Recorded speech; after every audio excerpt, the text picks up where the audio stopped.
OK. Le chapitre suivant maintenant en physique porte sur source d'énergie et de l'atome à l'éolienne. OK, allons voir de quoi on parle. Module 1, c'est les ressources énergétiques. Elle a beaucoup de définitions. Ça va pas être réglé. Allez, on va passer à travers. L'énergie, qu'est-ce que c'est? C'est la capacité que possède un objet d'effectuer un travail. Les unités, c'est les joules. Au niveau de l'examen, est-ce qu'il faut connaître toutes les définitions par cœur? Je dirais que vous pouvez être amené à définir certains termes. Donc oui, vous devez savoir ce qu'est l'énergie, c'est la capacité d'effectuer un travail. Et il faut surtout connaître les unités. Il y a de moins en moins de questions, entre guillemets, aussi simples, mais c'est dommage de perdre un point avec ça. Maintenant, voyons plusieurs sortes d'énergie. L'énergie mécanique, on l'a vu lors du CE2D, c'est l'énergie que possède un corps suite à sa position, on appelle ça l'énergie potentielle. C'est aussi ce qu'on appelle une réserve d'énergie. Donc l'énergie potentielle par rapport à sa position, ça veut dire que si j'ai mon petit bonhomme qui est à la hauteur du building et qui se penche et qui veut jeter sa balle, eh ben, comme elle a toute cette hauteur-ci, l'énergie potentielle, c'est m fois g fois la hauteur. En réalité, c'est la pesanteur qui joue dessus. C'est pour ça qu'on a mg. Ou sa vitesse, c'est l'énergie cinétique. Ça, c'est quand j'ai les montagnes russes. J'ai mon petit chariot qui est en haut de ma montagne russe.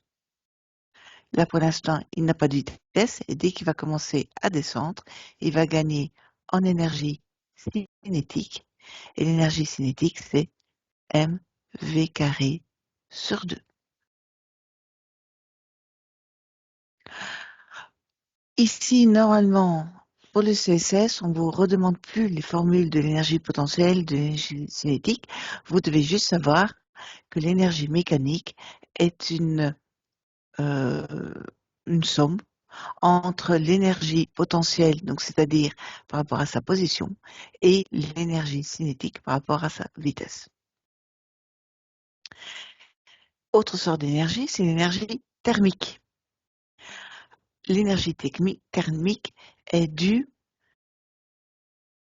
aux atomes ou aux molécules, à la vitesse des atomes ou des molécules, et plus ces atomes, ces molécules ont chaud, plus ils vont s'agiter, et plus alors il y aura d'énergie thermique. Parce que plus ils s'agitent, plus ils ont de la vitesse, et donc de l'énergie cinétique. L'énergie interne, c'est la somme, en fait c'est l'énergie mécanique si on veut, c'est la somme de toutes les énergies potentielles et cinétiques d'un objet. La chaleur, c'est le transfert d'énergie thermique entre deux objets. La chaleur n'est pas une énergie en elle-même. L'énergie radiative, c'est l'énergie transportée par des ondes électromagnétiques. C'est lié au rayonnement du soleil. L'énergie chimique, c'est l'énergie qui est libérée lors des réactions chimiques.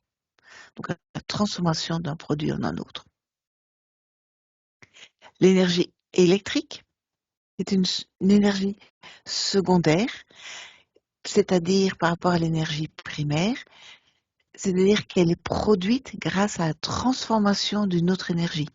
Donc une énergie primaire, qu'est-ce que ça serait dans mon cas ici? Ça peut être l'énergie thermique, c'est l'énergie mécanique, c'est l'énergie chimique. L'énergie électrique, j'ai pas directement quelque chose qui va produire l'électricité. C'est quelque chose d'autre qui, par le fait que, va produire de l'énergie électrique. Ouais, c'est un peu compliqué à le dire ainsi. Donc c'est, par exemple, j'ai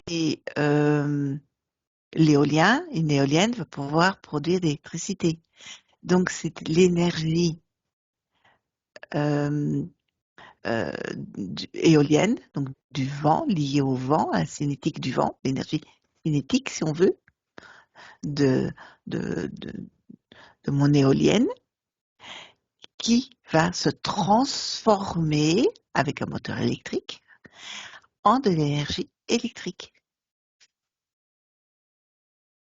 L'énergie nucléaire est une énergie primaire. C'est l'énergie libérée lors d'une réaction nucléaire. Et ça, c'est primaire. On va avoir encore deux catégories, c'est l'énergie renouvelable et non renouvelable. L'énergie renouvelable, c'est toute forme d'énergie dont la consommation ne diminue pas la ressource à l'échelle de temps humaine. C'est-à-dire que, par exemple, même si on peut dire qu'il y a, je vais inventer, que notre soleil est en train de s'éteindre, ben, avant qu'il n'y ait plus d'énergie solaire, il va quand même falloir attendre quelques milliards peut-être d'années, ou millions d'années minimum. Donc ce n'est pas à la taille humaine. Je ne crois pas qu'on va vivre 1 million d'années. C'est pour ça que c'est une énergie renouvelable, parce qu'on n'arrivera pas à l'épuiser avant notre échelle à nous. Il faut connaître une définition pour l'énergie renouvelable. Que vous l'ayez avec vos propres termes, c'est pas un problème. Ce qui sera important dans votre définition, c'est que euh, elle ne, elle ne se diminue pas quand on la consomme en tenant compte de l'échelle de temps humaine. Ça, c'est le mot temps humain qui est important aussi dans cette phrase. Donc, sa consommation ne diminue pas.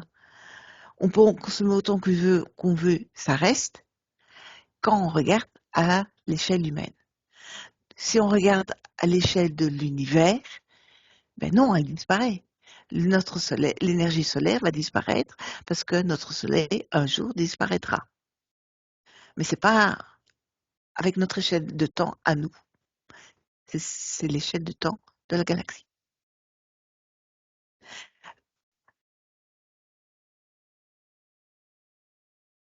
L'énergie non renouvelable, on l'appelle aussi énergie fossile, parce que c'est l'énergie qui, elle, va prendre des millénaires, pardon, pour être régénérée, et elle est liée aux fossiles pour des raisons historiques. C'est-à-dire, c'est le pétrole, le gaz naturel et le charbon.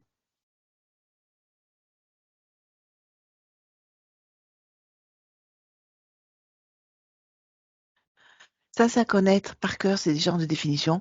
Ça arrive régulièrement à l'examen et c'est des points trop vite gagnés. Quelques principes de base et quelques formules à connaître encore.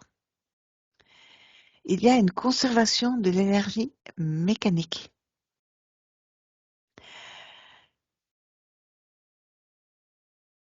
En dehors du force de frottement, s'il ne se passe rien, l'énergie va se transformer, mais elle ne va pas disparaître.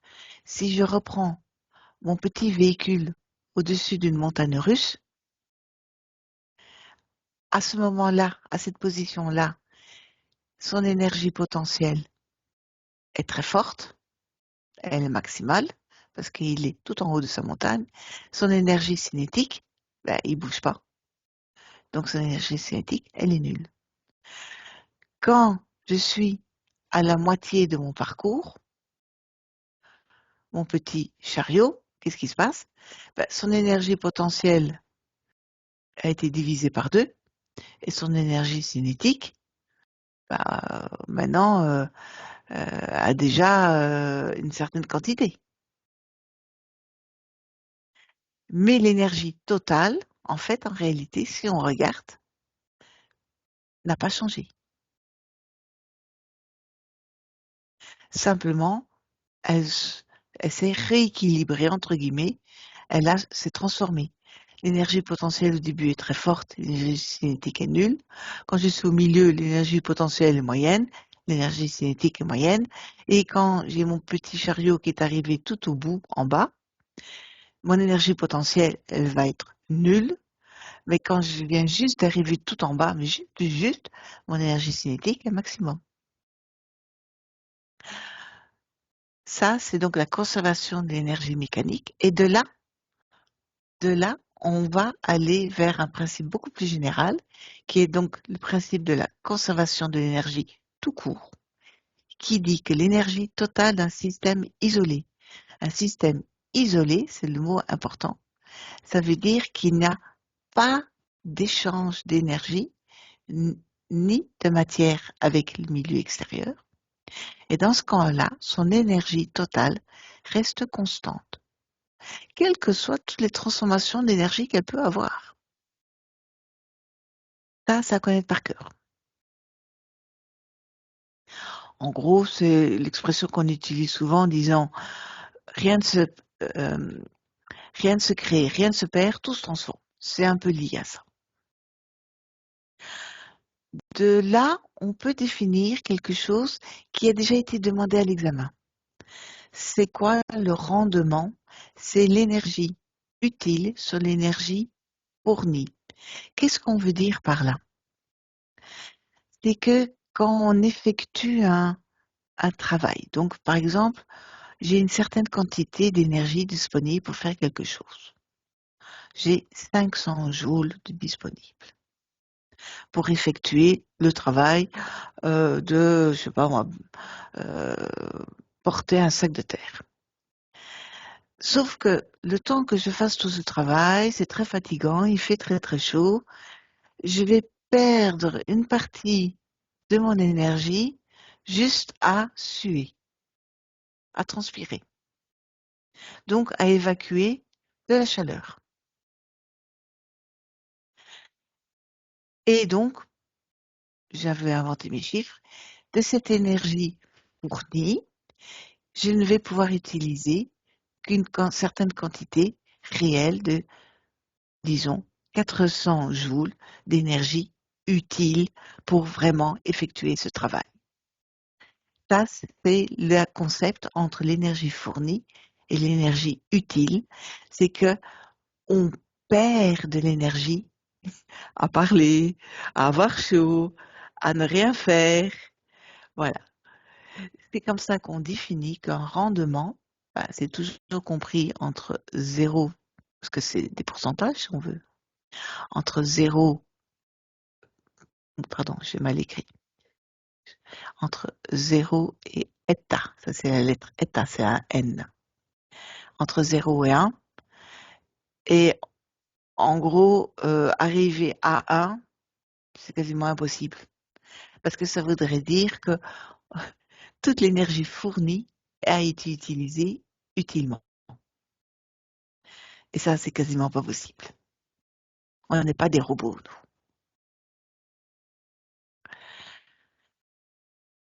Ça aussi, ça a déjà été demandé à l'examen. Il faut savoir comment on peut représenter euh, un schéma de transformation de l'énergie. Comment on fait? Qu'est-ce qu'on représente? On va représenter avec, normalement, on peut le mettre ici, euh, avec un rectangle ici. Ici, on ne l'avait pas mis, mais c'est la même chose. C'est le réservoir d'énergie. C'est pour ça qu'il est mis comme facultatif. Donc, ça peut indiquer, par exemple, ce qui va créer votre énergie. Quelle est votre source? Et d'un autre côté aussi, quel est l'élément qui va résulter? Donc, votre source, par exemple, d'énergie, je sais pas, moi, c'est vos Kellogg's. Qu'est-ce que vous l'avez transformé? Vous l'avez transformé en examen.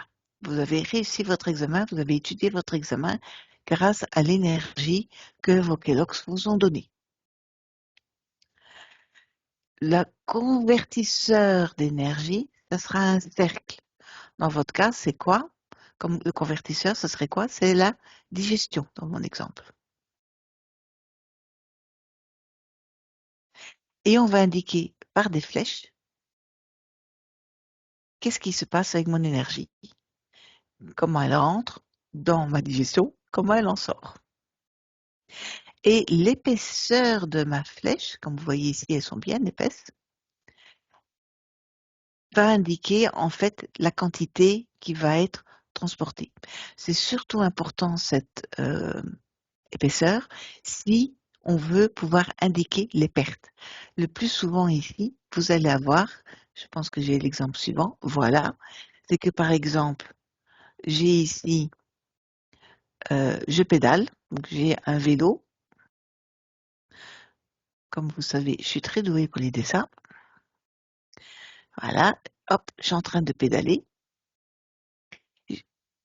ça va transformer le contact de ce qu'on appelle la dynamo sur la roue. Donc la dynamo, ça va vraiment être mon convertisseur d'énergie. Ça va me donner de l'électricité qui va allumer l'ampoule sur mon vélo. Plus je pédale, plus je fournis de l'énergie à la dynamo qui va pouvoir faire s'allumer mon ampoule sur mon vélo. Malheureusement, il y a toujours des pertes et c'est ce qu'on va indiquer parce que si vous touchez à ce moment-là l'élément de contact, donc la dynamo qui touche votre roue de vélo, vous allez sentir qu'elle est chaude, cette dynamo. Donc vous avez perdu une partie de votre coup de pédalage dans la chaleur de la dynamo qui ne vous intéresse pas du tout parce que vous ne cherchez pas à faire un radiateur. Donc, normalement, l'épaisseur du trait vert et du trait rouge doit être égale à l'épaisseur du trait bleu. Alors, normalement, à l'examen, on ne va pas vous demander d'être aussi précis, de mesurer avec les millimètres près, mais enfin, visuellement, vous devez indiquer une différence d'épaisseur. Et je vous conseille, si vous voulez avoir un équipement un peu utile, c'est que votre perte, qui est toujours indiquée, donc qui disparaît ainsi, la perte doit toujours être plus fine, en théorie, que l'énergie qui était utile. Et plus votre perte est importante, plus votre rendement sera faible. Il y a un petit résumé ici, ça, je vous laisserai le lire par vous-même. Maintenant, comment on peut produire du courant électrique? Un tout petit peu d'électricité, on appelle le courant induit, c'est le courant électrique qui apparaît dans une bobine. Et pour cela, il faut plusieurs éléments. Donc, ici sur mon dessin, j'ai ce qu'on appelle une bobine, c'est-à-dire un ensemble de spires. Si je relie cette bobine à mon circuit électrique. Vous le voyez ici. Donc, en fait, vous le voyez peut-être pas bien, mais ça va ainsi. Que je fais passer un courant à travers mon circuit, ça va créer un courant qui va être induit, qui passe à travers ma bobine. Et ce courant est dû au fait que ma bobine, quand elle est mise sous courant électrique ici, ma bobine va créer un champ magnétique. Et si à ce moment-là, je fais varier, par exemple, l'orientation de ce champ magnétique en faisant varier soit le potentiel, soit l'orientation de bobine, eh ben, je vais avoir un courant induit, on appelle ça ainsi, qui va varier. Et le flux magnétique, ça représente la quantité de ce champ magnétique qui passe à travers la bobine. Les surfaces, donc les éléments de la bobine. Est-ce que c'est important à connaître ces deux éléments-là pour l'examen? Je n'ai pas vu souvent de questions là-dessus. Je crois qu'il y en a eu une. Je vous conseille de prendre le risque, là. Bah, après, c'est à vous de voir, mais c'est quand même pas tout à fait évident à comprendre. Alors, j'ai mis ici une petite explication assez amusante, enfin, un peu plus facile à comprendre. Mais je ne vais pas perdre du temps dessus parce que c'est vraiment à lire mais il faut connaître quand même ces termes et je dirais que le seul un peu élément que je vous conseille ici de retenir, c'est l'induction électromagnétique. C'est la tension induite à cause de la variation de flux magnétique. C'est déjà assez compliqué comme message. Donc, qu'est-ce qu'on veut dire par là? C'est que si j'ai ma bobine, que je fais passer un courant dedans, j'ai un champ magnétique. C'est comme ça. Si je mets un aimant à ce moment-là à côté de ma bobine, l'aiguille de mon aimant ou mon aimant va être attiré et va toucher la bobine. Et l'aiguille de ma boussole, par exemple, va se diriger pour indiquer le nord. Ça, c'est le champ magnétique. Mais si maintenant, je m'arrange à faire bouger, à faire varier le courant et là, donc la tension que je mets dans mon circuit, ou si je fais varier, euh, par exemple, j'ai mes spires qui peuvent bouger à ce moment-là, qui tournent sur elles-mêmes, par exemple, des choses ainsi. Je vais donc faire varier mon champ magnétique et je crée un flux magnétique. Et comme j'ai eu un courant, si j'ai un courant et un flux, j'ai directement une tension. Et la tension, c'est ce qu'on appelle une différence de potentiel. C'est donc lié à cette variation de flux qui me donne une variation de la potentialité d'avoir quelque chose. Et le flux étant vraiment ce qui passe à travers tout mon circuit. Voilà, ça c'était la partie électromagnétique. Je suis toujours dans l'électricité entre guillemets, mais on va aller beaucoup plus facilement. C'est que en gros, vous devez être capable de reconnaître une centrale électrique. Vous devez être capable entre guillemets de comprendre comment ça fonctionne. On ne va pas vous demander toutes les formules et tous les détails, etc. Vous devez savoir qu'en gros, vous avez ici, c'est lié par exemple à l'électricité est fabriquée avec deux éléments différents. Je vais donc avoir d'abord une entrée d'air.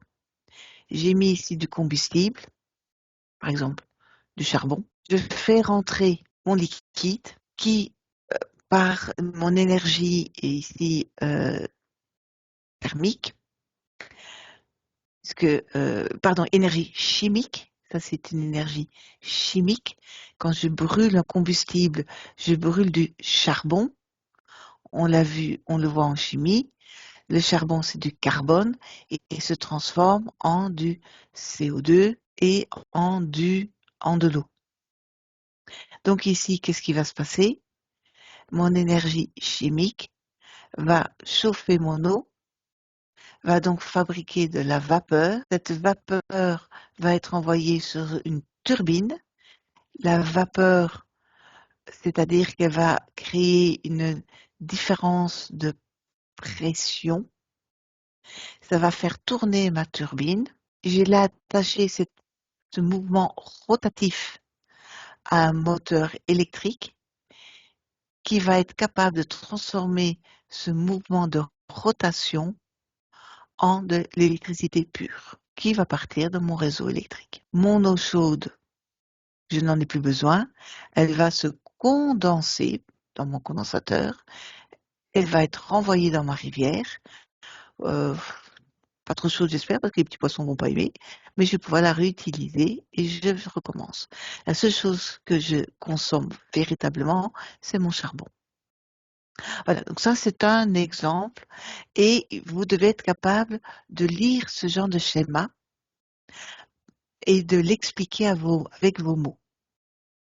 Même chose ici quand j'ai le panneau photovoltaïque, vous devez être capable de retrouver là-dedans que vous avez d'abord une énergie solaire qui va, et l'énergie solaire qui arrive sur les photons ici, on voit qu'il se transforme en de l'électricité.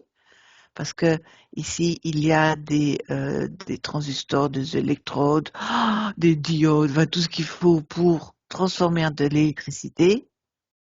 Et donc, vous allez pouvoir la transformer en une sorte d'électricité, donc énergie électrique. Et ici, simplement, il nous explique que l'électricité n'a peut-être pas le bon format et qu'on la transforme en une autre sorte d'électricité. En effet, peut-être que vous êtes au courant qu'il y a le courant électrique continu, mais le plus souvent, vous avez besoin de courant alternatif. Voilà.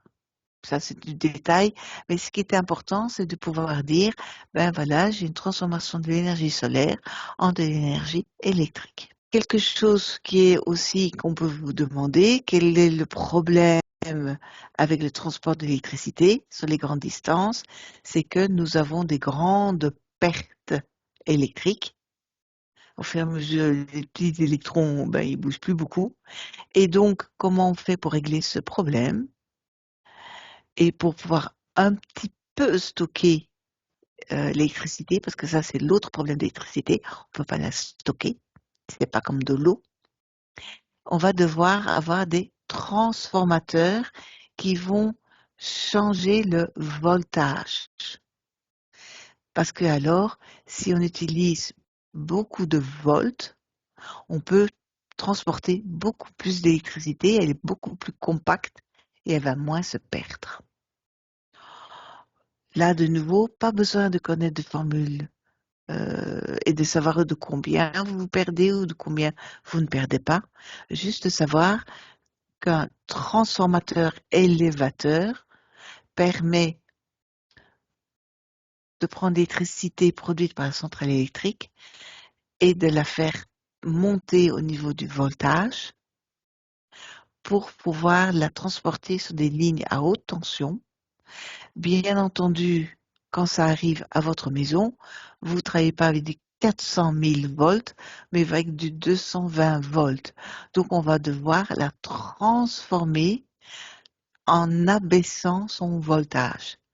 Si vous touchez de 220 volts, donc vous mettez vos doigts dans la prise, vous allez sacrément le sentir passer, vous pouvez même en mourir.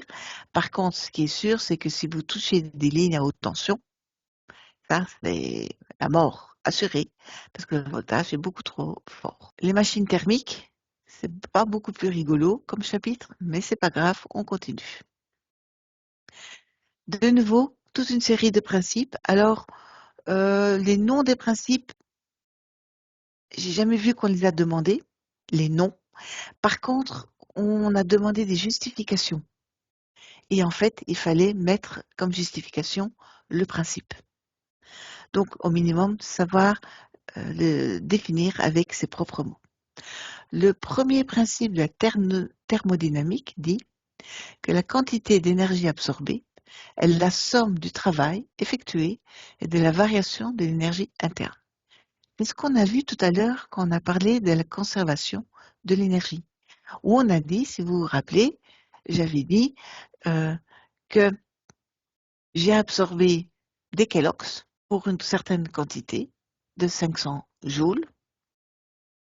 Ça m'a permis d'effectuer un travail, d'étudier une feuille d'examen, mais en même temps, ça m'a donné très chaud. J'ai transpiré. La transpiration, c'est ma variation de mon énergie interne. J'en ai même perdu dans ce cas-là, parce que je suis pas dans un système isolé, puisque je suis en contact avec l'air, donc j'ai pu perdre ma transpiration, mes gouttes de transpiration sont tombées sur le sol. Mais en même temps, j'ai quand même effectué un travail et j'espère avec une bonne réussite, et je l'espère aussi pour vous, parce que si vous avez réussi votre examen. Donc c'est ça le principe de la thermodynamique, j'ai une transformation. Transformation parfaite, c'est que je n'aurai pas de variation de l'énergie interne. Le principe de Clausius, alors Monsieur Clausius, on s'en moque qui c'est, mais c'est comme ça, il dit que la chaleur va toujours d'une source chaude vers une source froide. Non, jure, on va pas de la neige va pas se transformer par elle-même en chaleur. Ça, c'est bizarre. Eh bien, en gros, c'est ça qu'il vient de vous dire. Mais par contre, cela veut dire aussi que si vous avez fait bouillir de l'eau et que vous la laissez à l'air libre, après un certain temps, votre eau, elle est froide. Bon, j'ai pas dit qu'il y a des glaçons, hein, là je vais mettre des petits glaçons dedans, mais elle va être froide. Mais dans l'autre sens, ça marche pas. D'elle-même, votre eau froide va pas, par miracle, devenir de l'eau chaude. C'est ça qu'il vient de vous dire. Thomson, lui, c'est pas beaucoup mieux. Un système en contact avec une seule source de chaleur ne peut, au cours d'un cycle, que recevoir du travail et fournir de la chaleur. Oui, d'accord. En gros, il vient de dire ce qu'on a déjà vu ici, on ne peut pas faire autre chose que ça. Donc, ou bien on perd de l'énergie, ou bien on fait un travail. Mais entre les deux, il n'y a rien. Et la perte d'énergie, c'est quoi? C'est fournir de la chaleur. Ça, c'est la variation de l'énergie interne, c'est la perte d'énergie. OK, jusque-là, il ne se fatigue pas trop. Carnot, alors il dit qu'une machine thermique, en gros, c'est quasiment toutes les machines sur la Terre, vont recevoir d'une source chaude une certaine quantité d'énergie et ils vont restituer une partie à la source froide. Oui. Donc, en gros, il veut dire que la machine thermique, c'est un système qui fait subir à un fluide, donc l'essence, des transformations cycliques. Et qu'il va donc avoir un échange avec l'extérieur et on va échanger cette énergie sous forme du travail, ce qu'on veut vraiment faire, ou de la chaleur. Donc tout ce qu'on vient de dire ici tourne tout le temps en rond, c'est-à-dire que vous pouvez reprendre vos premiers principes de thermodynamique. J'ai une certaine quantité d'énergie au départ, je vais avoir de la perte, par exemple ma sueur, mais en même temps, je vais pouvoir effectuer un travail. Et si c'est une machine thermique, ça veut dire que je peux récupérer les différents éléments, les recombiner ensemble et recommencer, parce que j'ai un cycle. Donc, on reprend, c'est un petit peu tout ça qu'on vient de dire.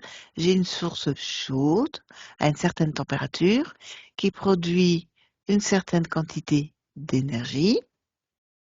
Si ma machine thermique est complètement isolée à ce moment-là du monde extérieur, j'ai pas de variation en telle quelle, j'ai pas de perte en interne, mais je vais pouvoir donc transformer mon énergie de ma source chaude en du travail, mais également en quelque chose qui va partir ailleurs vers la source froide. Si vous reprenez tout à l'heure votre schéma de la centrale électrique, si vous vous rappelez, on a une chaudière qui a transformé de l'eau froide en de la vapeur. De là, j'ai pu faire tourner un moteur électrique. J'ai fait tourner un moteur. Ça va me donner de l'électricité. Ça, c'est mon travail, c'est l'électricité. J'ai produit quelque chose d'électricité. Je suis très fière de moi. Et d'un autre côté, qu'est-ce qu'on a fait? On a renvoyé l'eau chaude vers la rivière. Donc, j'ai renvoyé une partie du travail, de l'énergie produite par ma chaudière directement dans la rivière. Et intérêt, justement, à en le faire le moins possible. Mais enfin bon, c'est ce qu'on a fait. Voilà. Donc, c'est une machine thermique, si on veut, parce que on respecte ce concept.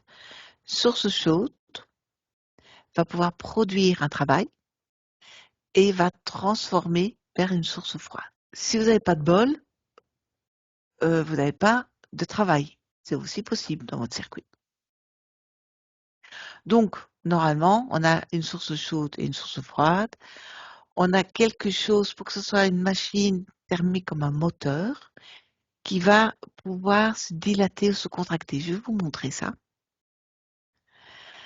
Et on va pouvoir se dilater et contracter. On va avoir besoin de quelque chose qui va faire ce mouvement de dilater et de contracter, c'est-à-dire un cylindre ou un piston.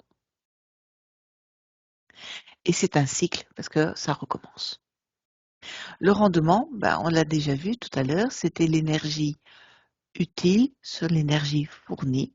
Mais bien entendu, on peut transformer cela en tenant compte, donc l'énergie utile, c'est le travail. Sur l'énergie fournie, c'est mon Q1.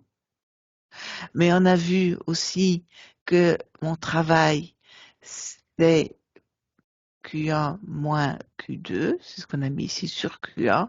Donc on peut très bien les définir, le rendement sur ce genre de formule. Et chacun des éléments étant à une température différente, On peut aussi le lier à la température directement. Est-ce qu'on doit connaître la formule ici? Non, il suffit de se contenter de rester jusque-là, c'est bien assez. C'est-à-dire de savoir que l'énergie utile, c'est donc le travail. Voilà, alors maintenant on arrive à notre moteur. Est-ce qu'il faut connaître le moteur? Eh bien, c'est arrivé il y a très longtemps, dans un des examens, où ils ont demandé d'expliquer une des phases du moteur. C'est pour ça que je vous le montre. Donc ici, c'est ce qu'on appelle un moteur, c'est le genre de moteur qu'il y a dans les voitures, hein. C'est un moteur à essence, ce qu'on appelle à 4 temps, parce qu'il y a 4 grandes étapes. Mais alors, il y a un piège parce qu'une des étapes se décompose en 2 morceaux d'étapes. Il va y avoir visuellement, vous voyez ici qu'il y a des soupapes qui vont pouvoir bouger et qui permettent de fermer ou d'ouvrir. Dans ce cas-ci, comme elles sont en haut de mon dessin, c'est les soupapes d'admission. Elles permettent d'aspirer de l'air ou du liquide. C'est quoi comme liquide? L'essence, principalement. Pour le diesel, c'est légèrement différent. On va donc prendre l'essence. Après, les autres éléments qu'on va avoir, c'est que j'ai donc un certain volume et je vais pouvoir, avec ce piston, faire varier mon volume. Donc, ils ont appelé ce volume, c'est le cylindre. C'est mon volume, c'est ça ici, c'est cette zone-là. Et mon piston, qui est attaché avec des pièces mécaniques qui bougent, qui tournent, entre guillemets. On a le mot bielle et vilebrequin pour ceux qui aiment la mécanique, va permettre mon piston de descendre. Donc, en fait, ici, je transforme un mouvement rotatif du vilebrequin via la bielle en un mouvement vertical. C'est ça qui est l'astuce. Dans la première étape, c'est ce qu'on appelle l'admission. C'est-à-dire que ma soupape d'échappement ici, vous le voyez, elle est fermée. Elle est contre ici, il n'y a rien qui peut passer. Par contre, ma soupape d'admission, elle est ouverte. Vous voyez bien qu'ici, ici c'est passé le liquide ou l'air.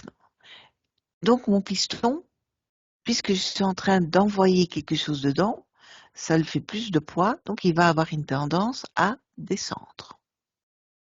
Ce qui permet en même temps d'aspirer, d'attirer plus de mélange, et c'est un mélange air-essence. Quand j'ai attiré suffisamment, c'est-à-dire que mon piston est arrivé le plus bas qu'il peut le supporter, ma soupape d'admission va automatiquement se fermer. C'est ce que nous voyons ici dans l'étape suivante. Et par contre, grâce au mouvement, puisque maintenant ici, ma bielle a fait descendre et tourner mon vilebrequin en tournant va remonter la bielle, va donc remonter mon piston, et ça va donc réduire la dimension de mon cylindre. Surtout qu'à ce moment-ci, j'ai toujours ma soupape d'échappement qui est fermée, et je viens de fermer ma soupape d'admission. Donc, qu'est-ce que je vais faire? Je vais compresser le mélange air-essence qui se trouve dans cette zone-ci. Donc, mon piston remonte et il compresse le mélange. Si vous avez déjà utilisé une pompe à vélo et vous remarquez qu'au premier mouvement, c'est très facile d'envoyer de l'air dans le pneu du vélo avec votre pompe à vélo. Mais plus il y aura de l'air, plus l'air est compressé dans le pneu, plus il est difficile, et plus ça va chauffer en plus, et plus il est difficile de compresser encore plus et de faire aller.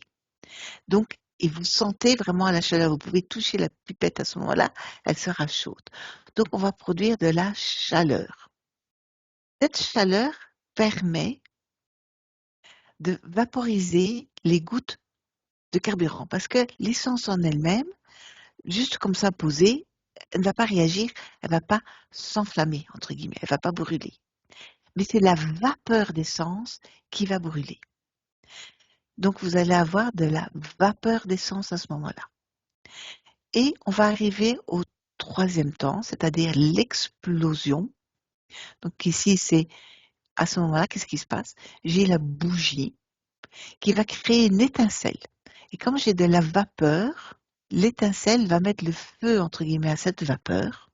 J'ai toujours mes soupapes qui sont bien fermées et ça enflamme mon mélange comprimé. C'est aussi pour ça qu'on dit que c'est un moteur, à l'époque, il dit boum, parce que on pouvait l'entendre, ce bruit. Toujours dans mon temps, parce que l'explosion, ça dure pas longtemps. Donc, je suis toujours dans mon troisième temps d'émotion. À ce moment-là, mon vilebrequin continue à tourner et mon piston, à cause de ma bielle qui l'attache, va redescendre. Ça fait donc une détente et qui est assez violente, assez rapide comme mouvement, parce que ce gaz prend beaucoup plus de place.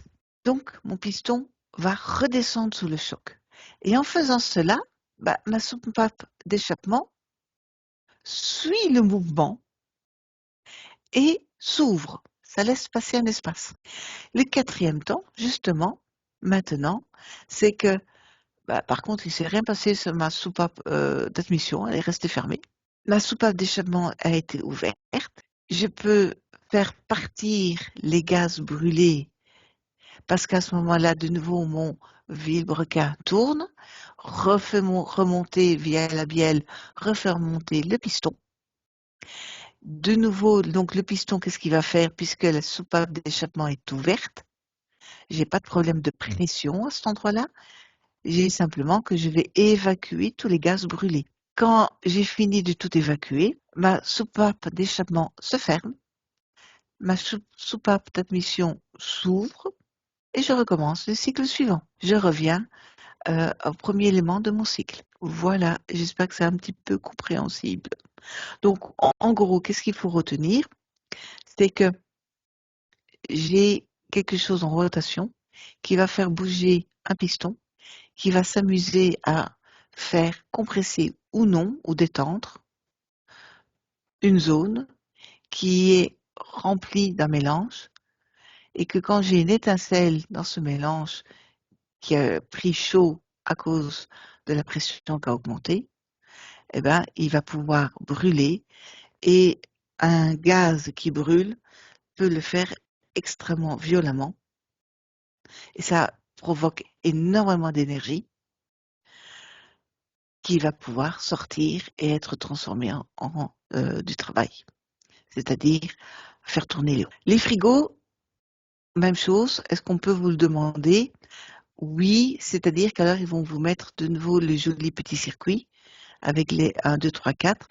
Peut-être qu'ils ne vous mettront pas les numéros, mais ils vous mettront les différents éléments, j'espère. C'est aussi le même genre de principe, c'est-à-dire que vous avez d'abord de l'eau froide, donc qui est à basse pression. Vous le mettez dans un moteur avec électrique peut-être, qui va, par exemple, compresser de façon, comme on a vu tout à l'heure, quand on compresse, ça provoque de la chaleur. Et vous avez donc obtenu de la chaleur et vous pouvez chauffer quelque chose. Mais si vous voulez pas euh, si vous voulez avoir pour un frigo du froid, qu'est-ce que vous allez faire? La chaleur, vous allez devoir l'évacuer, mais vous allez surtout à ce moment-là utiliser l'étape suivante, la toute dernière étape, c'est que vous allez redétendre et vous allez pouvoir récupérer, retransformer cette chaleur en du froid et au fur et à mesure refroidir de plus en plus. Donc vous allez pouvoir extraire la chaleur. Donc, première étape, l'évaporation. La substance à l'état liquide est détendue. Une énergie thermique extérieure est utilisée pour la transformer en état gazeux.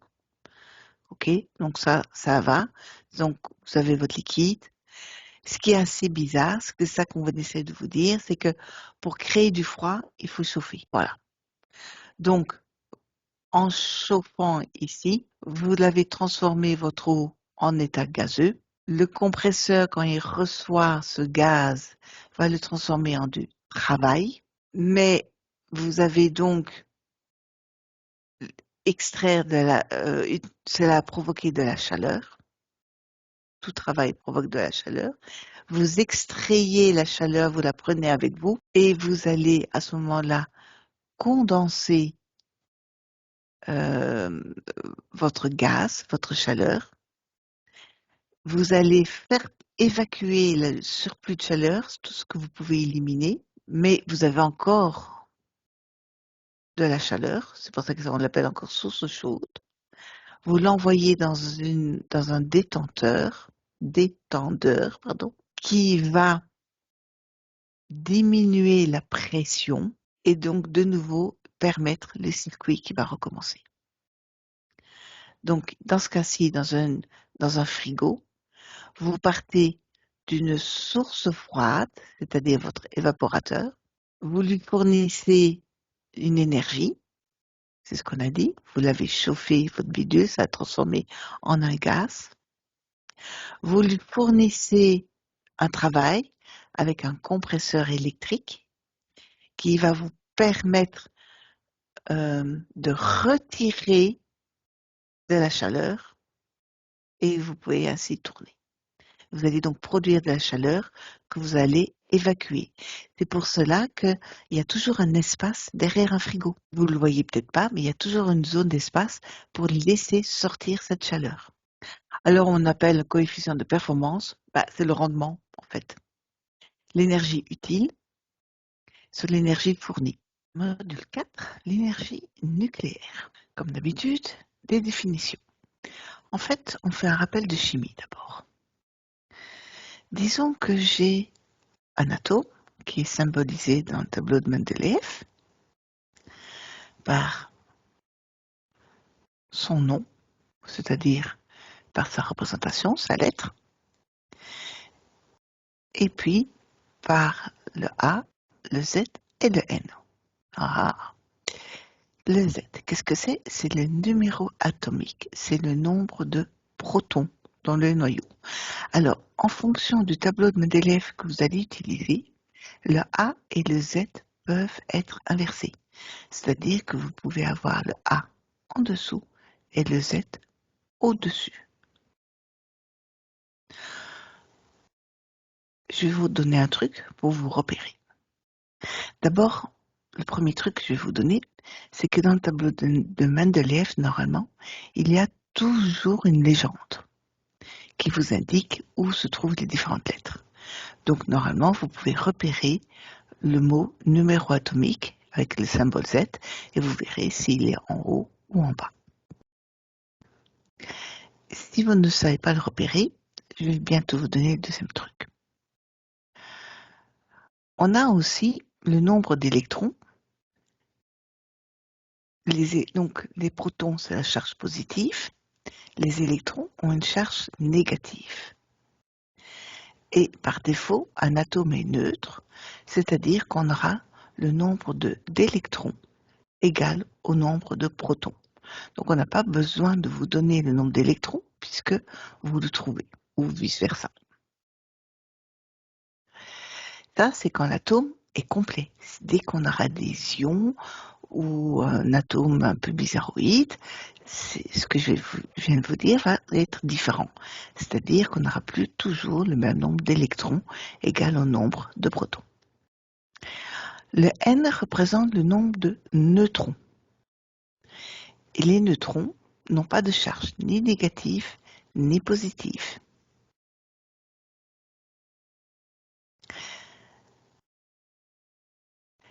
Le nombre de masse, A, c'est le nombre de nucléons, c'est donc la somme des neutrons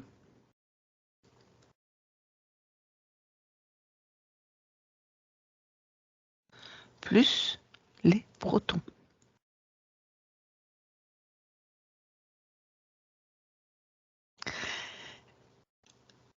Le nucléon, c'est ce que vous trouvez dans le noyau. Dans le noyau, vous trouvez des neutrons et des protons. Les électrons ne sont pas dans le noyau.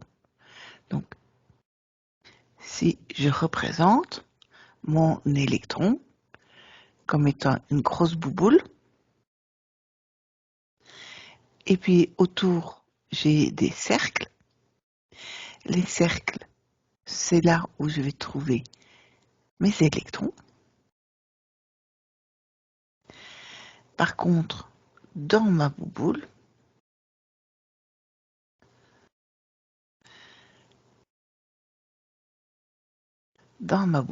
je vais trouver les neutrons et les protons.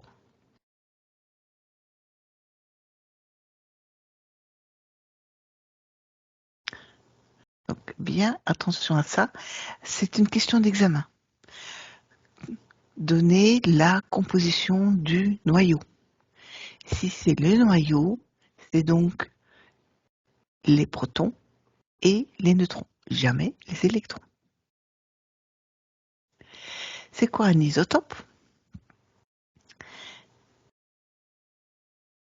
C'est des atomes dont les noyaux ont le même nombre de protons, mais des nombres différents de neutrons. Donc, par exemple, j'ai le carbone. Vous savez tous que sa masse, c'est 12, parce qu'il a 6 protons, mais ces isotopes peuvent être de masse 14, 13, ce qu'on veut. Pas tout à fait ce qu'on veut, mais...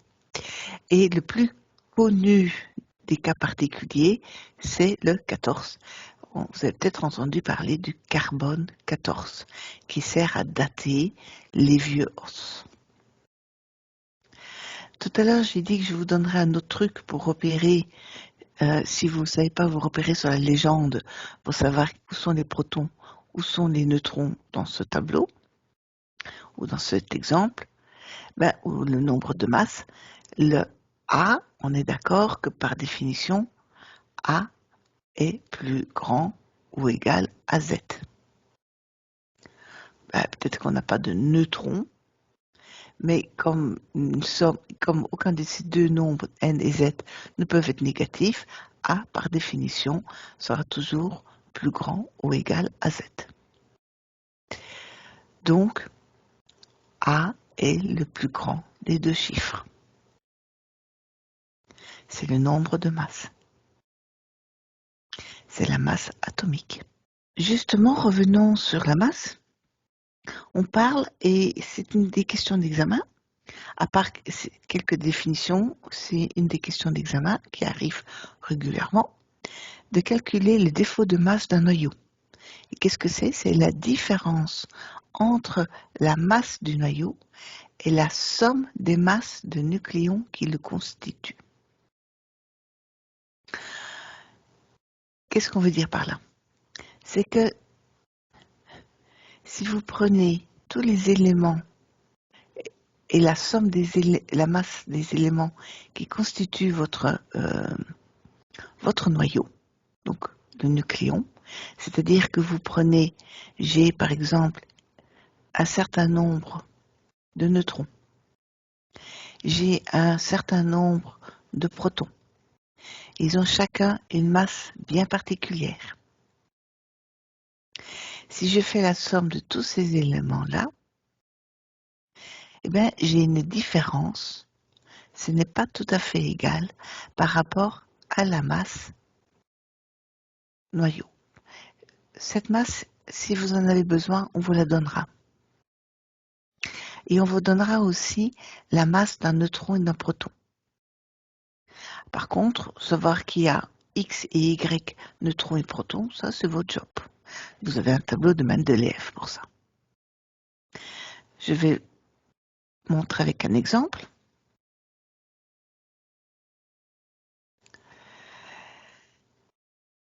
Si par exemple, on vous parle du noyau d'hélium, vous savez, vous le voyez dans les tableaux de Mendeleïev, il a 2 protons et 2 neutrons. Donc la masse totale des composants du noyau, j'insiste, d'hélium vaut quoi? on vous donne aussi ce petit tableau avec la masse en kilos des différents éléments. Eh bien, vous allez faire 2 fois la masse des protons, 2 fois la masse des neutrons, puisqu'on vous dit que chaque fois vous devez en prendre 2 et 2. Vous sommez le tout,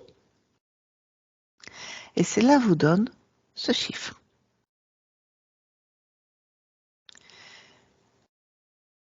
Et vous voyez que ce chiffre est différent, c'est pas énorme comme différence, mais il y a une différence avec la masse du noyau qui est donnée. Et cette différence, c'est la perte de masse. Voilà. Maintenant, rentrons dans le cœur du sujet, la radioactivité. Ah pardon, j'ai oublié un élément, c'est que si vous trouvez le défaut de masse, vous pouvez trouver l'énergie de liaison du noyau, c'est-à-dire l'énergie à fournir pour séparer les nucléons du noyau stable. D'habitude, on a vu qu'on peut se séparer des électrons. Ben, ici, on va aller beaucoup plus loin quand on fait les oxydoréductions. On s'est séparé en chimie des électrons. Ici, on veut casser le noyau.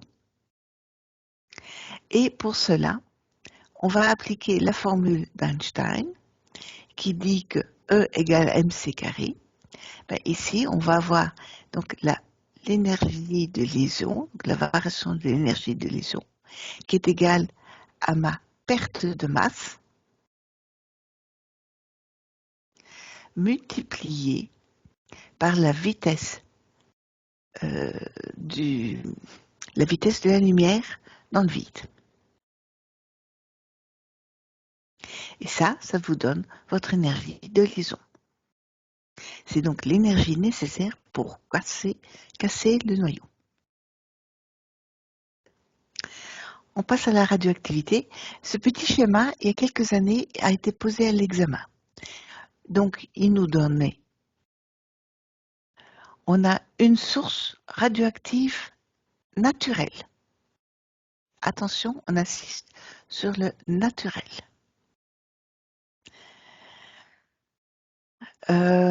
Par exemple, de l'uranium, c'est une source naturelle. C'est un peu bizarre à dire, mais c'est du naturel.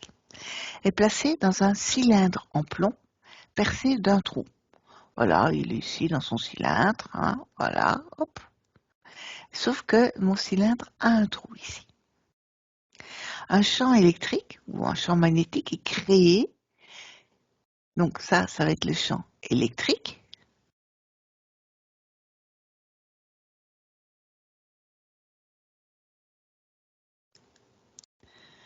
Voilà. Perpendiculairement au trajet suivi par le rayonnement sortant du cylindre. Les différents rayonnements émis sont détectés grâce à un écran qui se trouve ici. Écran. Voilà. Bon, ça c'est un peu du détail, mais ce qui est important à savoir, c'est que c'est un champ électrique. En fait, ça va créer un champ magnétique. Pourquoi? Parce que cet élément est composé de spire. C'est une bobine qui est en mouvement, donc on aura même un flux. Mais bon, ce détail-là, on va les passer. Ici, ce qui est important à repérer, je vais changer de couleur pour que ce soit un peu plus visible ce que je veux qu'on repère, avec déjà tout ce rouge, c'est que puisque j'ai un champ électrique, j'ai des moins et des plus.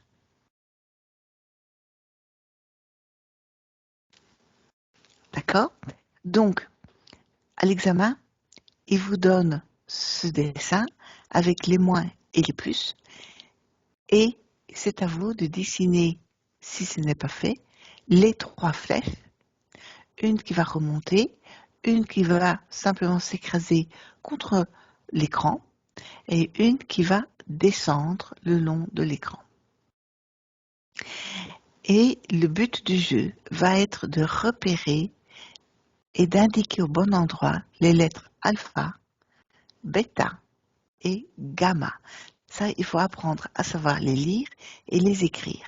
Alors, je vais essayer de vous les montrer.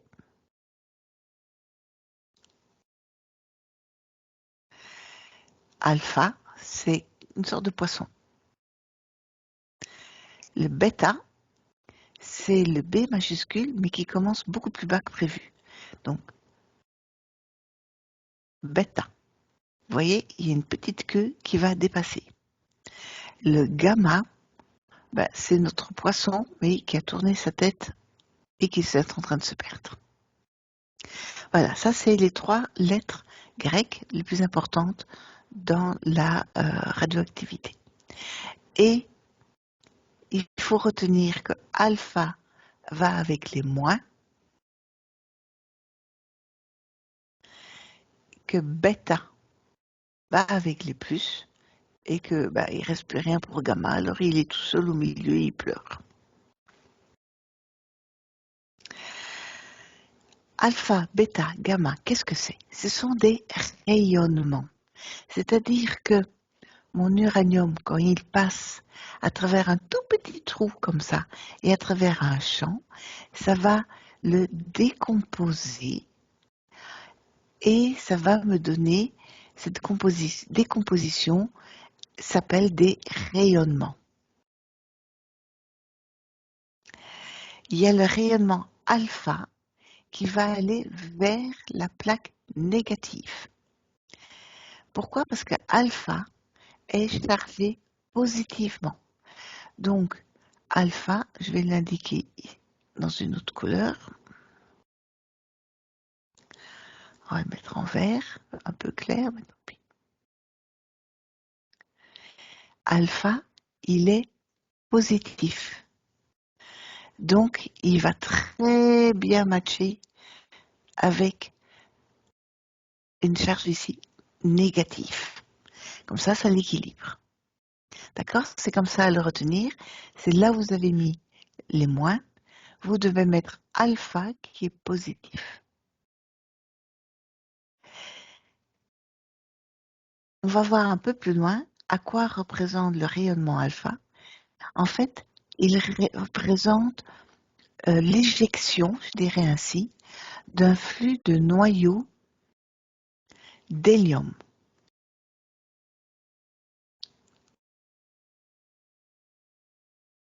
Je suis désolée, j'ai des problèmes pour écrire aujourd'hui. Des noyaux d'hélium. Et la formule de noyau d'hélium, on l'a vu juste avant dans un exercice, c'est celle-ci.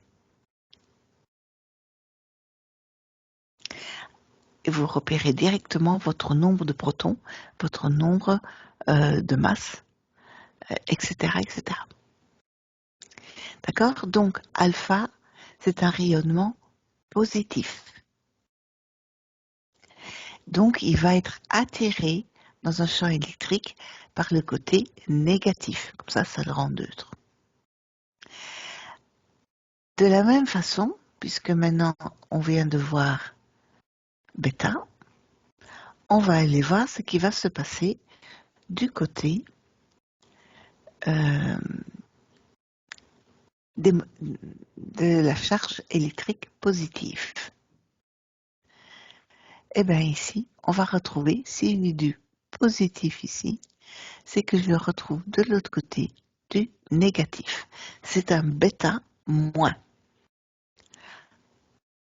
Donc ici, normalement, j'ai vraiment du mal à trouver ma souris.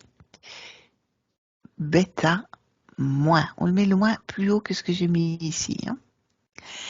Et lui, donc, ce rayonnement bêta- est dévié du côté de la plaque positive, parce qu'il est chargé négativement. Et ça va être un flux d'électrons. C'est-à-dire, qu'est-ce qu'on veut dire par là? C'est que je vais avoir un atome qui va, dans l'équation, se décomposer en un autre atome, plus un certain nombre, soit pour l'instant on aura vu d'atomes d'hélium, soit on peut très bien avoir, on ne peut pas avoir les deux en même temps. Ici, un certain nombre d'électrons. Bien lui mettre son petit moins, parce que on a d'abord le rayonnement gamma, qui lui n'est pas dévié. Vous voyez bien, il est là au milieu. Il va donc rester neutre et en réalité, le rayonnement gamma, c'est une onde électromagnétique. Donc, il est entre guillemets moins intéressant. Il faut juste savoir qu'il existe. Et ça transporte une énorme quantité d'énergie. Mais juste pour faire compliqué, puisque j'ai le rayonnement bêta moins, pourquoi moins? Parce qu'il est atterré par la plaque positive. Eh bien, on va avoir le rayonnement bêta plus positif. C'est-à-dire qu'alors, il va être dévié du côté de la plaque négative. Donc, si on veut, là où il est mon alpha, on va pouvoir ajouter aussi un bêta plus. Bien entendu, ça ne peut pas être un flux de noyau d'hélium et ça ne peut pas être un flux d'électrons qui se comporte ainsi. On a inventé un nouveau mot qui veut dire flux de positrons. Positron, ça vient de positif et de tron pour électron. Donc, et qu'est-ce que c'est? C'est l'antiparticule de l'électron. Donc, c'est un élément opposé. On a donc E plus est égal à moins E moins. Mais, vous vous en doutez, ça a l'air un peu trop bizarre. Ça veut dire que ça n'existe pas naturellement sur la Terre belle, sur la Terre. Alors peut-être que ça existe sur une autre planète, mais en tout cas, pas sur la nôtre. Et pas sur la Lune qui a été décomposée suite à une comète qui a explosé sur la Terre il y a des milliards d'années. D'accord? Donc, ce qu'on peut trouver naturellement, c'est les alphas, les bêta moins et les gamma. Par contre, le bêta plus, ce n'est pas possible naturellement. On va parler de transmutation d'un noyau atomique instable vers un autre noyau par désintégration naturelle avec donc émission de particules alpha et bêta. Ok, maintenant qu'on a vu les différents rayonnements, je rappelle alpha, bêta moins, gamma, ce qu'on trouve naturellement, bêta plus qui est un peu bizarroïde.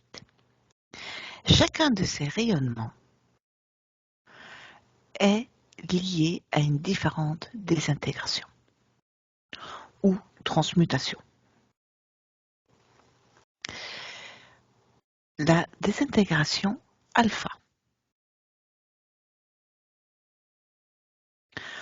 Assez logiquement, désintégration alpha veut dire rayonnement alpha. Si par exemple, j'ai un atome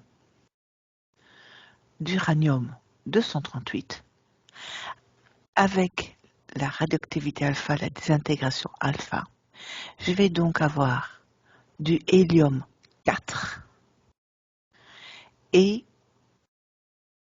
autre chose. Et c'est ce autre chose qu'on va devoir apprendre à identifier, parce que c'est des questions classiques d'examen. On vous dit que votre uranium 238 a subi des désintégrations alpha, ou a-t-il subi un rayonnement alpha. Les deux phrases sont possibles. Mais en tout cas, cela va vous donner quelque chose. Alors d'abord, un petit détail, c'est qu'il faut quand même que l'atome soit assez important, qu'il soit assez gros, genre 200. Et l'équation, en fait, qu'est-ce que c'est? Donc j'ai ici mon atome qu'on appelait X, pour ici par exemple dans mon exemple ce serait l'uranium. J'ai le 238. Normalement, on va repérer en dessous, dans le tableau de Mendeleïev, le nombre de protons ou d'électrons, c'est la même chose. Et on va pouvoir écrire que il va se passer quelque chose ici, ça va donner un autre nom, mais que tout ça va générer également de l'hélium 4, 2. Comment trouver l'élément ici au milieu? Eh bien, il faut que l'équation soit correcte. Donc, je dois voir que 338 va être égal à pardon, 338 moins 4. Les 4 venant du nombre de masse de l'hélium. Ça donne donc 334. Et on fait la même chose pour le nombre de protons et d'électrons. Disons que c'était 95, je ne sais plus par cœur, c'est dans le tableau de Mendeleïev. Donc je vais avoir ici un élément, un atome, qui a comme nombre de protons 95 moins 2. Ça donnerait 93. Il suffit de chercher la valeur ou l'atome associé à un nombre de protons 93 dans le tableau Mendeleïev. Ça va vous donner votre nouvel atome.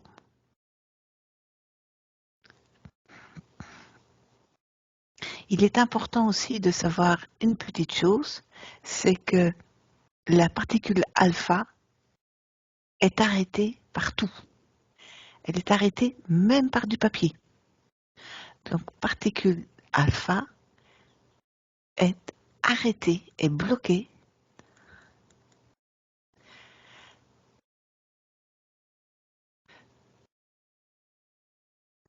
elle n'a pas beaucoup d'énergie pour s'arrêter aussitôt. Maintenant, allons voir la désintégration bêta. Moins. Attention, bien mettre le bêta moins. Qu'est-ce que ça veut dire? C'est quand on va avoir une émission d'un électron. Je vais vous montrer aussi. La formule. On fait le même principe qu'on a eu tout à l'heure, c'est-à-dire que je mets mon élément, disons, j'adore mon uranium. Remettons mon uranium. Donc ici, j'ai du 338. Ici, j'ai 95. Je ne sais toujours pas le bon chiffre, mais c'est pas très grave. La désintégration bêta moins veut dire que je vais avoir quelque chose ici, mais que je vais me désintégrer, donc expulser, émettre, vous pouvez choisir le mot que vous voulez, un ou plusieurs électrons. Alors on le représente E simplement, et puis un électron, par définition, est composé d'électrons, c'est-à-dire de protons. Mais il n'a pas de nombre de masse, puisque c'est un électron, donc son atome est vide. Pardon, pas son atome, son noyau est vide.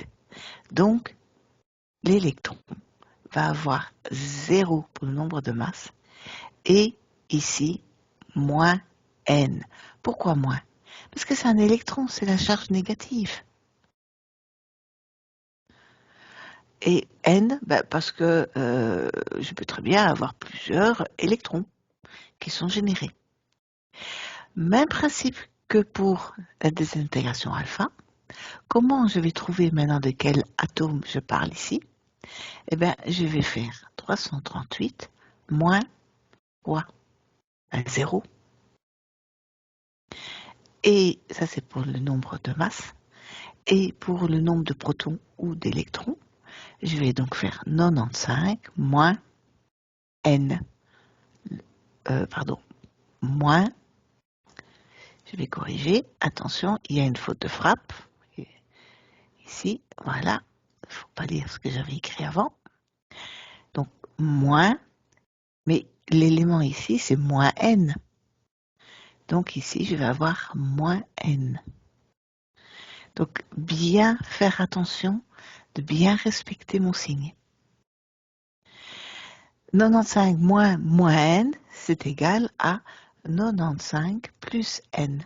Je vais donc, la désintégration bêta va me donner un élément avec plus d'électrons et de protons.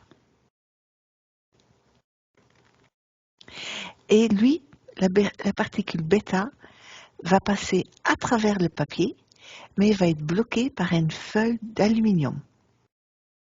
Ça, c'est à connaître aussi pour l'examen. Bêta est bloqué. C'est un rayonnement bêta ou la particule bêta est bloquée par la feuille, oh là là, j'écris mal, d'aluminium. Donc, l'alpha, c'est par du papier. Le bêta moins, c'est par la feuille d'aluminium. Continuons. Vous vous doutez que maintenant, l'élément suivant dont on va parler, c'est la désintégration gamma. Pardon. On va d'abord faire le bêta plus. Attention que le bêta plus, on ne le trouve pas naturellement. Et on va émettre pas un élément 0 moins n électrons, mais quelque chose, électron étant négatif, mais on va faire quelque chose qui va être positif. Ça va être un électron positif. Et c'est pour ça qu'on l'appelle positron. Positron.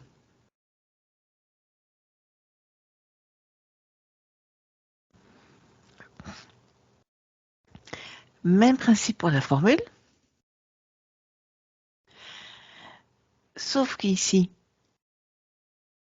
je n'ai plus de signe négatif devant mon positron. Donc, mon atome X devient un atome où le nombre de masses ne change pas, mais où le nombre de protons et électrons, lui, va diminuer. Parce que la particule bêta+, c'est 0NE. Donc c'est un positron, c'est des électrons positifs. Le dernier, c'est la désintégration gamma. Lui, on a dit que c'est une particule électromagnétique. Et voilà, elle est représentée ici par une onde électromagnétique. Elle passe à travers le papier, la feuille d'aluminium, elle est bloquée par le plomb.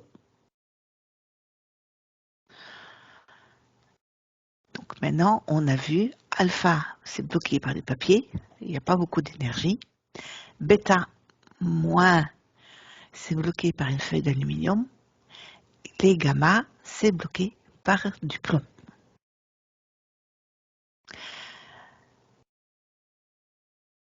Et lui, on dit que le noyau est excité et reviendra à sa position normale en émettant des photons.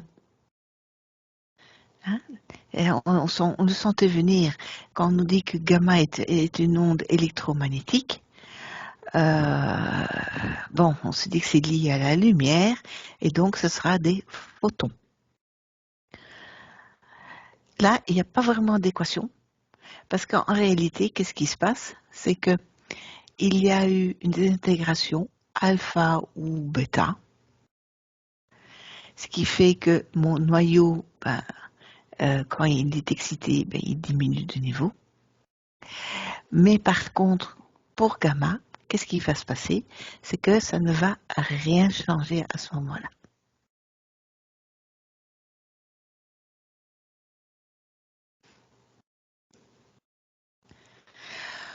Ça sert pour l'imagerie médicale. Ok. La loi de désintégration radioactive. Ça, c'est une définition qui revient très souvent à l'examen, savoir ce que c'est que l'activité A d'une source radioactive. C'est le nombre de noyaux radioactifs qui transmutent, c'est-à-dire qui se déforment, désintègrent par unité de temps. L'activité en elle-même est exprimée en becquerel, c'est le nom d'une personne, hein. Becquerel, B-E-C-Q-U-E-R-E-L,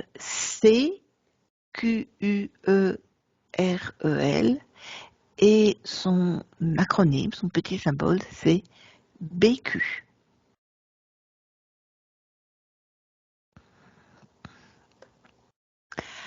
On peut utiliser d'autres unités comme la curie et alors on vous donnera la valeur. On vous dira, ben voilà, une curie, c'est 3,7 fois 10 exposant 10 becquerel. Donc vous devez être capable d'accepter le mot curie. Après, si on ne vous donne pas la valeur de l'échelle, ceux qui sont vraiment très très méchants, parce que normalement, jusqu'à maintenant, ils la donnent. Mais on peut vous demander quelles sont les unités pour l'activité et il faudra à ce moment-là sélectionner et le becquerel et le curie. Ça, c'est important à savoir. On va parler de la demi-vie, donc c'est pour ça qu'on a écrit T1/2 pour demi-vie d'une source radioactive. C'est le temps au bout duquel le nombre de noyaux et donc l'activité a diminué de moitié. Si tout au début, j'ai une activité de 300 becquerels, eh ben c'est le temps qu'il faut pour que je ne sois plus qu'à 150.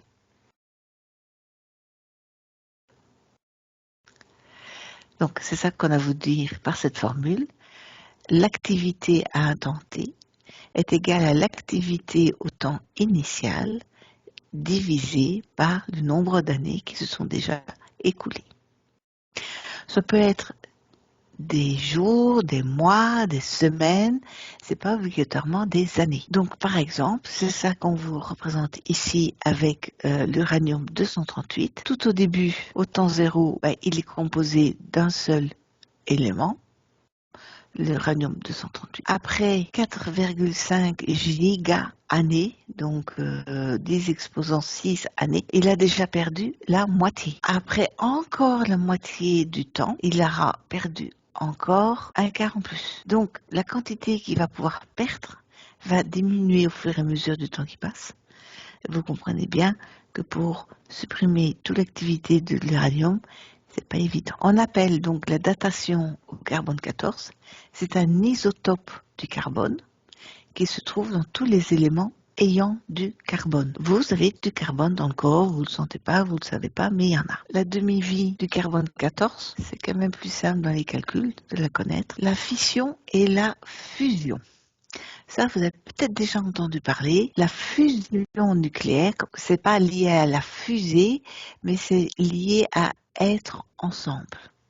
C'est donc unir deux ou plusieurs noyaux atomiques légers, parce que c'est notre rêve de faire des atomes très lourds, très importants, mais pour l'instant, on ne sait pas bien faire, pour former un noyau plus lourd. La fusion, je prends deux éléments légers et je le transforme en un élément plus lourd, alors que la fission, ça vient pas de fictif, mais ça vient de fissurer, c'est-à-dire de casser. La fission nucléaire consiste à briser un noyau lourd, au moins 200, en deux noyaux plus légers sous l'effet de l'impact d'un neutron. Il y aura un grand dégagement d'énergie et de neutrons. Ça va même provoquer des réactions en chaîne. Ça, c'est la formule pour la fission. Je vous recommande extrêmement fortement de la connaître par cœur. Donc, qu'est-ce que vous devez connaître par cœur dans cette formule? C'est d'abord que j'ai de l'uranium. Là, j'aurai encore de l'uranium, mais qui va être un peu bizarroïde. J'ai de l'uranium et c'est le 235. Dans le tableau Mendeleïev, vous allez trouver pour l'uranium. Donc là, il faut chercher sur la lettre simplement. Vous allez trouver pour le nombre de protons d'électrons, peut-être pas 92, mais peut-être 95. Je ne connais pas par cœur mon tableau. Mais ici, en réalité, vous trouverez 92. C'est une fission, c'est-à-dire que vous allez ajouter des électrons pour que quelque chose se produise. Donc, vous allez ajouter, par exemple, dans ce cas-ci, un neutron. On parle bien de neutrons. Et ce qui va se passer alors, c'est que mon uranium a un peu grandi. Il est passé à du 236 et la fission nucléaire conduit à une autre étape. Il conduit après à une séparation bête et méchante. Donc, d'abord, il faut partir d'un uranium standard. Il faut après l'exciter comme une puce en lui ajoutant des neutrons. Et quand il est bien excité comme une puce, à ce moment-là, on peut lancer la fission proprement dite et il va se décomposer en un élément X et Y. Voilà, c'est ce que représente ici le tableau.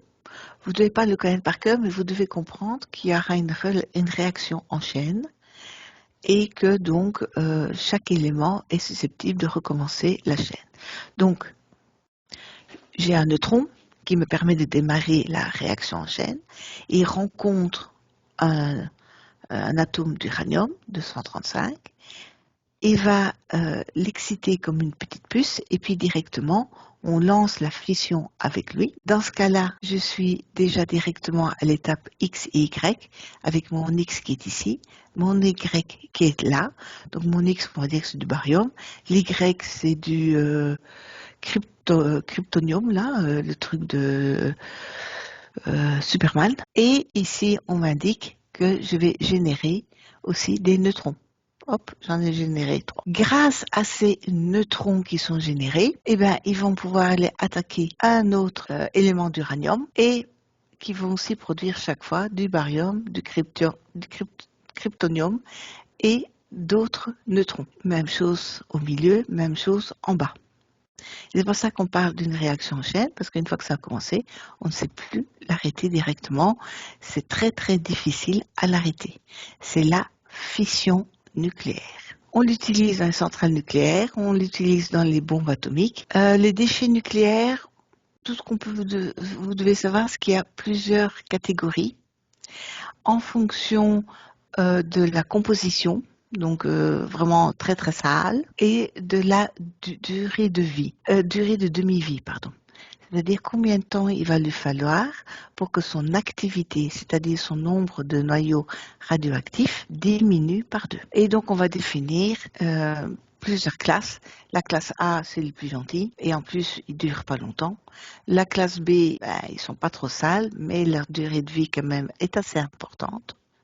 Donc il faudra être plus délicat dans l'entreposage, parce qu'il faut que l'entreposage tienne au moins 30 ans. Et puis il y aura la classe C, qui sont quand même extrêmement sales. Et en plus, qui durent très longtemps. C'est vraiment les déchets de la centrale nucléaire. Donc ici, j'avais remis le tableau. Si je reprends par exemple juste l'élément uranium sur lequel on vient de travailler, vous voyez ici que pour mon uranium, vous voyez ici qu'ils m'ont donné comme numéro atomique le 92, donc c'est mon nombre de protons et mon nombre d'électrons. Mais par contre, pour la masse atomique, dans ce tableau, il vous donnerait 238, alors que dans l'exemple, on avait 235. À l'examen, on ne vous donne pas de valeur, vous prenez les valeurs du tableau de Mendeleïev qui est fourni à l'examen. Vous ne devez pas venir avec, il est attaché normalement à la dernière page de votre dossier. Et le tableau qui vous est fourni, comme vous voyez aussi, contient les symboles, mais pas les noms des éléments. Donc, c'est à vous de connaître les noms des éléments. Alors, pour les 3/4, c'est pas un gros problème parce que leur première lettre correspond à la lettre de leur nom, carbone.